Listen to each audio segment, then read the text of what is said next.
Thank you for joining us for another episode of That Solo Life, the podcast for PR pros and marketers who work for themselves. People like me, Michelle Kane with Voice Matters, and my wonderful co-host Karen Swim of Solo PR Pro. Hey, Karen, how are you today?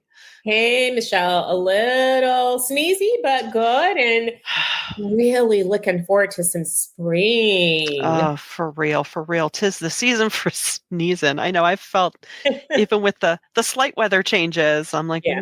Don't you creep up in there, snifflies. No, not We yet. don't want any of that. We've got No. enough going on for all of us this year that our plates are pretty full. So no Seriously. sickness, no allergies. Let's just lean into the good times that we Can manage to still muster. have. Yeah. Yes, exactly.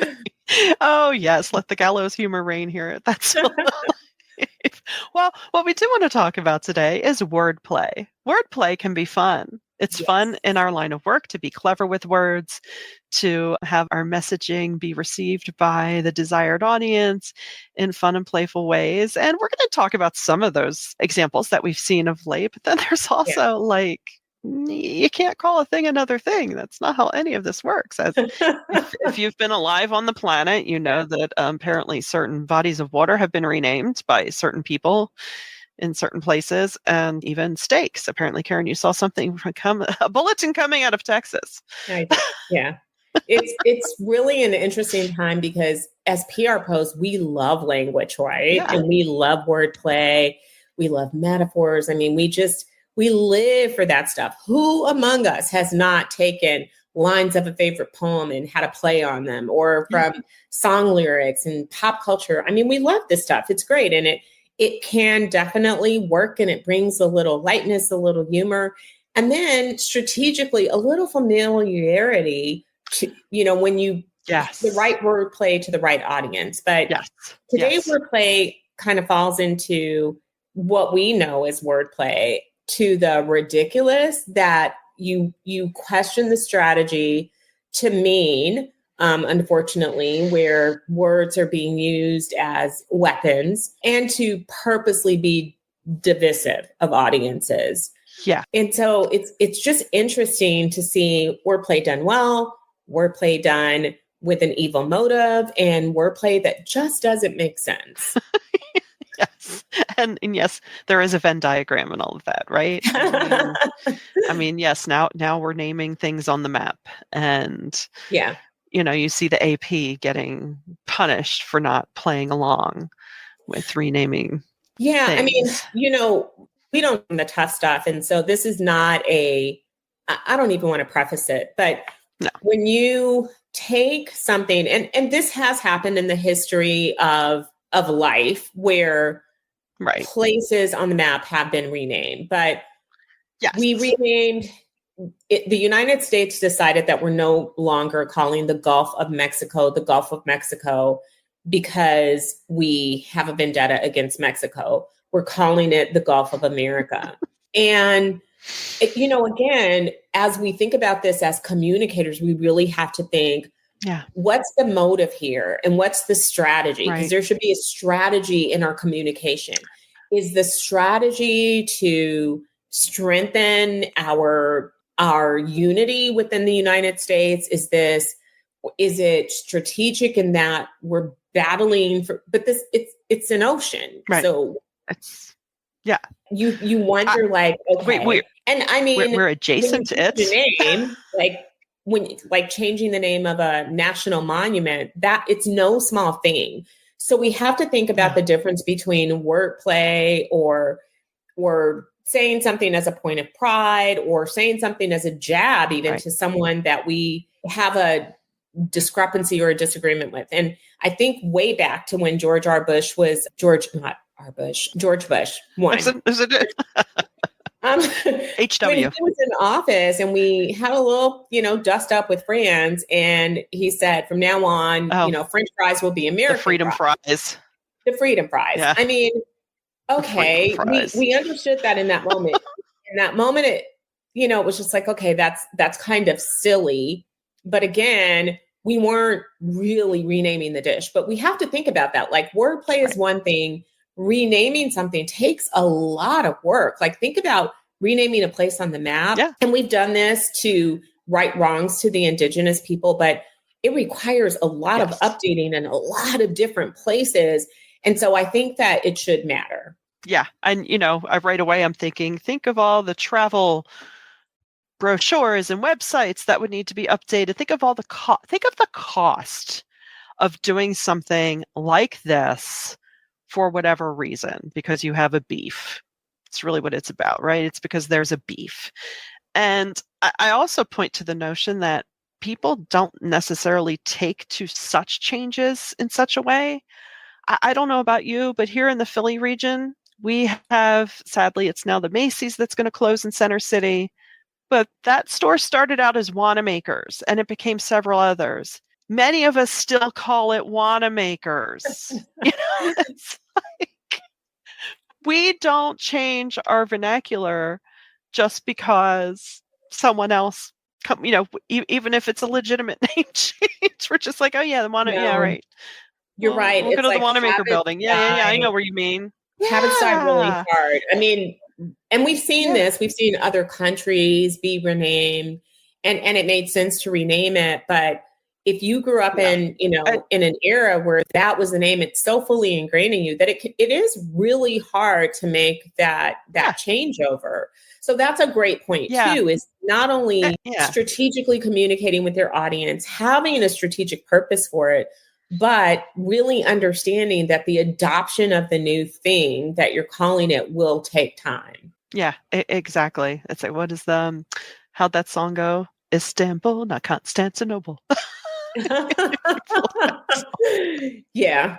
But again, that was a major sea change in power. But or even like when I've spoken to clients about wanting to, when we have branding conversations and things, and just cautioning them to really be thoughtful about it, because when you need to blow your nose, what do you call it? Do you grab a facial tissue? No, you grab a Kleenex, even if it's the word puffs on the box. So, we become so ingrained in things.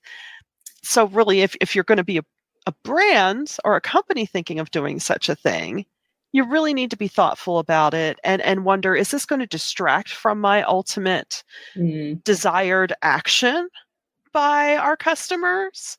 Or is it going to help? Count the cost. If you're really going to go through something that is expensive to do, is it going to move the needle on your bottom line in a positive way? Is it really worth it? So, and if you are introducing something, let's say new, then of course you're going to be thoughtful about it and, invest wisely in your next steps. But we also you noticed some fun examples of wordplay recently. Yeah. There's some cool stuff. Like this is, kudos to the advertisers and the PR people, the communications people behind these, because these were pretty clever. So one is the Nike ad. So for years, their slogan, just do it. But they have this new ad that is yesterday you said tomorrow. So it's another play I did. Your tagline, but it's great. And it's one that I probably need to post on my wall, because hello, procrastinators of the world. And even if you're not a procrastinator, I don't think I necessarily am, but there are things, like all of us, that I do procrastinate about. That's a good one to kind of get you moving and motivated. Like yesterday you said tomorrow. Well, tomorrow's now. So what you going to do, lady? I love that. I thought that was really good. And then there's another ad from Apple, and this was up in Vegas, and it says, what happens on Apple stays on Apple, or what happens on your iPhone stays on your iPhone. And being in Vegas, what happens in Vegas stays in Vegas. That was a nice play. Yeah. And a familiar slogan. I think what both of those do really well is that it's a nod to history. So it's not just like this full on, like it sits alone in isolation, but it's a nod to something that is a major reference that a lot of their audience remembers and understands, and it's adding a new twist to it. Yeah. Which is why I think it's so successful, which is something I think as communicators and the brands that we represent, we can think about that when we're doing wordplay. Does it nod to something that is going to strike that chord of familiarity with our audience? Because we can nod to esoteric things or super Yeah. archaic things that not everyone will know. And if that's your audience, that's okay. Yeah. But when it brings that familiar and then it adds like a fresh take, I think that's my favorite. I love it. I love it. And it pulls people together in community, which is what we need now more than ever, right? It We do. definitely gives you that recognition and you feel like you're part of something bigger that's fun and positive, which is so nice and so needed these days. And sorry, Texas, I'm not going to call it a Texas strip steak. And quite frankly, I'm a filet mignon girl. So, And I'm a vegan, so I'm not going to call it anything. But yeah, the lieutenant governor of Texas wants to start to call it the Texas steak rather than the New York strip steak.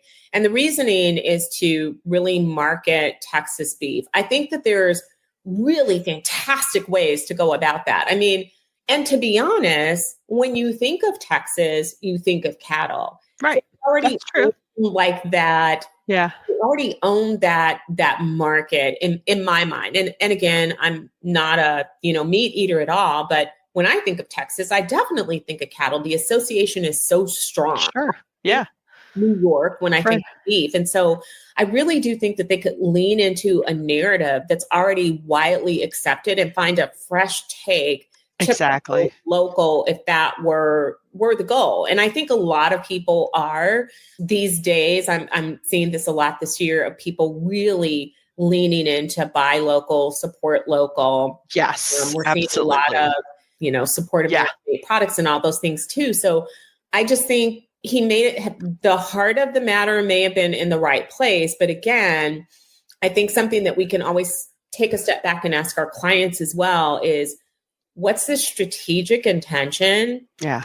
What's the personal motivation? Because Right. people drive decisions. Because when you attempt something in a mean spirit, when it's just cause to poke at somebody else, those things can turn on you pretty quickly. Mm-hmm. I mean, you may get some chuckles and, but it doesn't put you in the best light. And it kind of, as you said, Michelle, it distracts from the ultimate goal. And I would think that the ultimate goal is, hey, you want to promote Texas beef. Okay, let's do that. Let's find a clever, fresh way to do that and not use this opportunity to take a dig. You don't need to rename something that has been named that since the 1800s in order to promote something that is so ingrained and so interwoven with who you are as a state. Right. And I will say, I forget, was it in the 80s? Right away when you talked about that, playing in my head was the beef, it's what's for dinner commercial, which had such Western overtones. I certainly wasn't thinking of Broadway. True. But I think that was the beef, the cattle trade as a whole nationally that created that. But still, it definitely put you in that Texan state of mind. So for sure. I don't know. Hopefully he finds other more important things to work on, but oh well. We're not in Texas, it's again, all of these are communication lessons that we can exactly.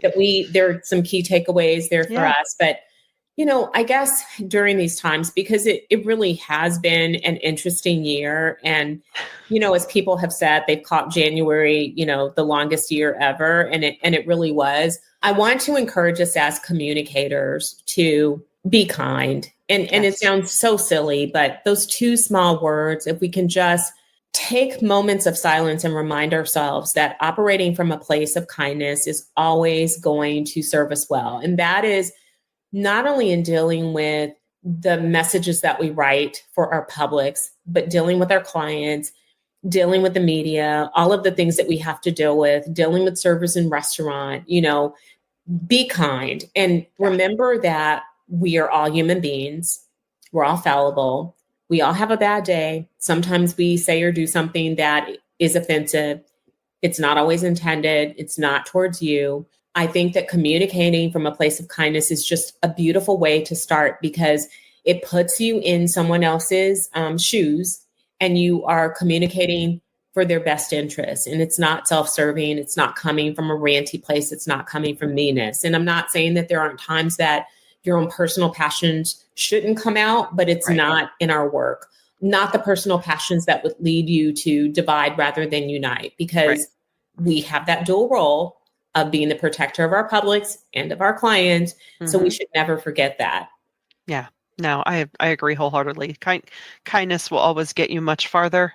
And if you just lead out of a mean, vindictive, destructive spirit, it's going to catch up with you eventually. And Yeah, it I really think doesn't serve anyone. Doesn't we're serve seeing that in anyone this well. country right now, which is really unfortunate. You know, words should be used to invoke a response. Obviously, we want that. We want to motivate people. We want to inspire them. We want to engage them.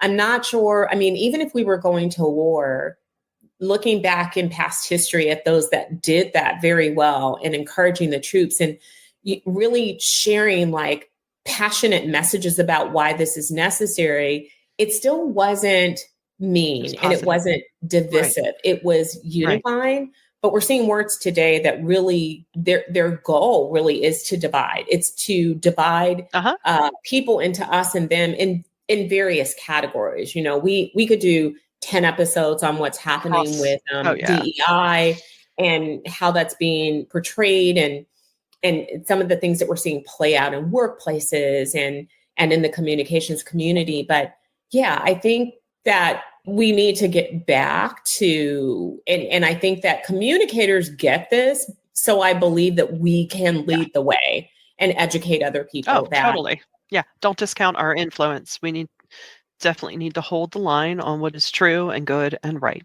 And at the end of the day, because as I always say, your credibility is all you have. And once that's gone, it takes way too long to rebuild it. So hold the line out there, good people, good communicators. We know it can be daunting, especially, you know, those of us working as solos, sitting here in our little silos. Reach out to each other. And you can always hit us up here at soloprpro.com. And if you found value in this, please do share it around. Give us a review. We would love that too. And until next time, thanks for listening to That Solo Life.